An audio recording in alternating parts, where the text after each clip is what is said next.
ওই জন্য হ্যাঁ ওর নামটা বলা হলো না, ওর নাম হচ্ছে খাটু শ্যাম। শ্যাম তো বড়, হ্যাঁ বৃন্দাবনে, ওই জন্য ওর নাম হচ্ছে খাটু শ্যাম, ছোট, হ্যাঁ ছোট শ্যাম। এই জন্য ছোট শ্যামের নাম করে এই সমস্ত কাজে হ্যাঁ হ্যাঁ খাটু শ্যাম। খাটু শ্যামের মন্দির এই হালকা একটু দাড়ি টাড়ি করে রেখেছে, করে যাতে করে আলাদা করেছে আর এইরকম। তো স্বামী পরমানন্দ বলছেন ইনি একজন বিখ্যাত সাধক। হ্যাঁ মোবাইল খুললে দেখবে জয়দীপ মহারাজ বলে একজন বলেন আর কি মাথায় চুলকে, ইনি হচ্ছেন তার গুরুদেব। জয়দীপ মহারাজের গুরুদেব হচ্ছেন স্বামী পরমানন্দ।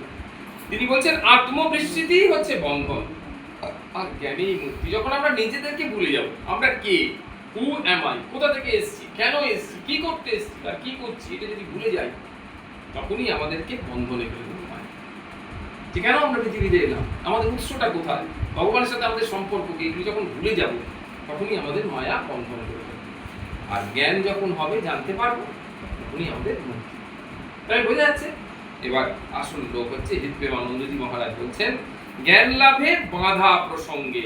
খুব বিখ্যাত একটা উক্তি, জানো তো, বিখ্যাত কথা শাস্ত্রে, আমাদের যে সনাতন শাস্ত্র তার একটা খুব বিখ্যাত উক্তি এইটা। কি বলছেন, তিনটে দোষ বিনা সন্ত সঙ্গে যায় না। আমাদের প্রত্যেকের মধ্যে এই তিনটে দোষ আছে। কি কি? মল, বিক্ষেপ আর আবরণ। মল, বিক্ষেপ আর আবরণ। মল মানে আমরা পায়খানা বলি, কিন্তু এই চিত্ত ময়লা, ময়লা চিত্তের মধ্যে, চিন্তনের ময়লা। কি বলছে দেখো, কিন্তু ভগবানের দর্শন, ভগবানের কৃপা ছাড়া হয় না। ভগবানই মায়া বল নাশ করে দর্শন দেয়। মল মানে নানা প্রকারের দুর্বাসনা, ভোগের ইচ্ছা। খুব এটা প্রথম লাইনটা কি, দুটো করে লাইন দেখো, মলের জন্য দুটো লাইন, বিক্ষেপের জন্য দুটো লাইন, আর আবরণের জন্য দুটো লাইন। প্রথম লাইনটা কি না, ওটা কি, মলটা কি, আর দ্বিতীয় লাইনটা কি, মল কি করে যা। বুঝতে পারলে কথাটা? দেখো, মল মানে নানা প্রকারের দুর্বাসনা, ভোগের ইচ্ছা। সেটা মল কি জানতে পারলাম। দ্বিতীয় লাইনে কি, খুব নাম মন্ত্র জপ করলে মল না শুরু হয়ে যায়। একদম নিজের জীবন দিয়ে বলছি, একদম নিজের জীবন দিয়ে, যে মানে নাম জপ করলে অশুভ চিন্তন মনের মধ্যে, নেগেটিভ থিঙ্কিং, খারাপ চিন্তা, নোংরা চিন্তা মনের মধ্যে এক সেকেন্ডের জন্য স্থান পায়। নাম জপ করতে থাকে, তাহলে এখানে মন নিবৃত্তি। দ্বিতীয় বিক্ষেপ। বিক্ষেপ মানে কি, মনের চাঞ্চল্য, বারবার কোনো বিষয়, ব্যক্তি বা বস্তুতে ছোটা মন চলে যাচ্ছে, এই বস্তুতে থেকে ওই বস্তুতে, সেই বস্তুতে চলে যাচ্ছে। বুঝতে পারছো? হ্যাঁ, আসক্তি বশত। তো এটা নাশ হবে কি করে? সৎসঙ্গ বিক্ষেপ নাশ করে। তাহলে মল নাশ করে নাম, বিক্ষেপ নাশ করে সৎসঙ্গ, নোবেল অ্যাসোসিয়েশন। দাদা ঠিক আছে? বুঝতে পারছো? হ্যাঁ, কোনো অসুবিধা নেই। সৎসঙ্গ শুনে যে জ্ঞান হয়, তার দ্বারা সৎ বস্তুতে আকর্ষণ অনুভূত হয়।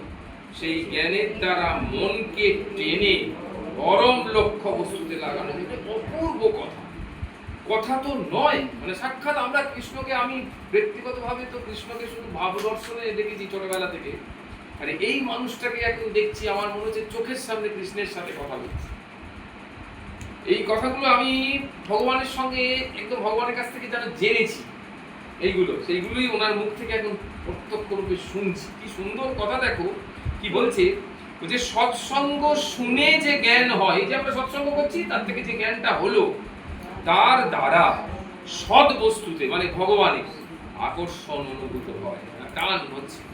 সেই জ্ঞানের দ্বারা মনকে টেনে পরম লক্ষ্য বস্তুতে লাগানো যায়। কি সুন্দর কথা। আর বাকি রইল আবরণ। আবরণ, এরপর হলো আবরণ। আবরণ মানে অহংকারের পর্দা, মেমব্রেন অফ ভ্যানিটি। এটাকে বলা হয় মেমব্রেন অফ ভ্যানিটি। এটি সব থেকে বড় দোষ। স্বরূপ আবরণ দ্বারা আবৃত থাকে। আমরা কে, আসলে আমার পরিচয়টা কি, আমি কি বলছি, আমার মতো ভাগবত পাঠ আর কেউ করে না, এটাই আমার পরিচয়। তোমার পরিচয় নয়, আমি যে আত্মা, আমার থেকে। প্রেমানন্দজি মহারাজকে ইউনিভার্সিটি থেকে, ফরেন ইউনিভার্সিটি থেকে, ভারতবর্ষের 3টে ইউনিভার্সিটি থেকে ডক্টরেট দিতে এসেছে। তো মহারাজ তো বুঝতে পারছেন না কথাগুলো। তার সেবক, প্রধান সেবক, তিনি বুঝিয়ে দিচ্ছেন যে মহারাজ আপনাকে সাম্মানিক ডক্টর, প্রচুর লোককে সাম্মানিক ডক্টর, সেই সাম্মানিক ডক্টরেট দেওয়ার জন্য এরা এসেছে। জাগতিক ডিগ্রি, কিন্তু আমি যে ভগবানের দাস, এটা ভগবত পথে সর্বোচ্চ ডিগ্রি, আমাকে এত উঁচু থেকে নামিয়ে আনবে। বুঝে যাচ্ছে? জাগতিক ক্ষেত্রে ডক্টরেটটা হচ্ছে তোমার সর্বোচ্চ ডিগ্রি, ডক্টরেট বা সংগ্রাম, নমস্কার বাবা, আপনি একটা বিরাট পণ্ডিত মানুষ। কিন্তু পারমার্থিক ক্ষেত্রে আমি ভগবানের দাস, ভগবানের প্রতাপে আমার এই প্রবচন বেরোচ্ছে, ভগবানের প্রতাপে আমার নাম জগতে যেটা হয়েছে, ভগবানের প্রতাপে মানুষের মধ্যে যে পরিবর্তন আসছে, এই ডক্টরেটের মাধ্যমে আমি ছোট হয়ে যাব। আমি বৃহৎ ছিলাম, বিরাট ছিলাম, সনাতন অংশ, আমি ছোট ক্ষুদ্র হয়ে যাব, ডক্টরেটের মধ্যে সীমাবদ্ধ হয়ে যাব। কত বড় কথা, সীমাবদ্ধতা। চিন্তা করতে পারছো? এটা হলো কি দৃষ্টি, তুমি কেমন ভাবে দেখছো। This is called the attitude. তুমি কেমন ভাবে দেখছো, হ্যাঁ, এটাকে বলা হয় কি মোটিভ অফ গ্ল্যান্স।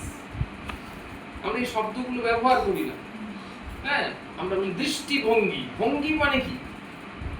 ভঙ্গি মানে কি? ভঙ্গিমা করা, কেমন ভঙ্গিতে তুমি চলাফেরা করছো, এই।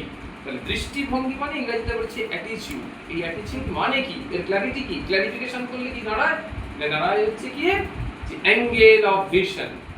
কোন দৃষ্টিকোণ থেকে তুমি এটা দেখছো, কেমন ভাবে নিচ্ছ, কেমন ভাবে গ্রহণ করছো, কেমন ভাবে তুমি এটাকে ব্যাখ্যা করছো, এইটা এটাকে বলা হয় কি মোটিভ অফ গ্ল্যান্স। তোমার দৃষ্টির ভাবটা, তাই না? তাহলে সেটা এখানে গিয়ে হলো কিরকম, যে স্বরূপ আবরণ দ্বারা আবৃত থাকে। আর এই আবরণ কাটবে কিসে?